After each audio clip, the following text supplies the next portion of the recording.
question for you.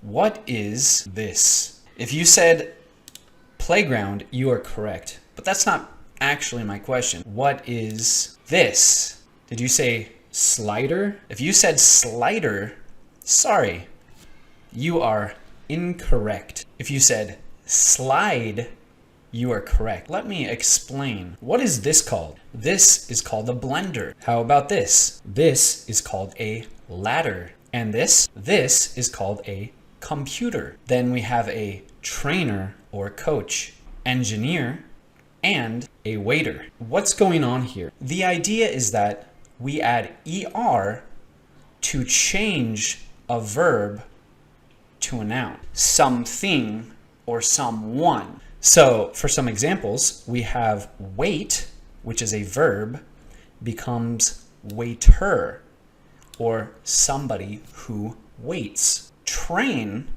which means to practice, train becomes trainer, so someone who helps you practice. Compute becomes computer, something that computes. And blend becomes blender, something that blends. We use ER for things and people that do something. This doesn't always work. You have a lot of examples where adding ER doesn't make it a real word. So the next time you see this thing, remember what it's called. It's called a slide. Why? Because people or children, they slide down the slide. We don't say slider, we say slide. Have a wonderful day. Bye-bye.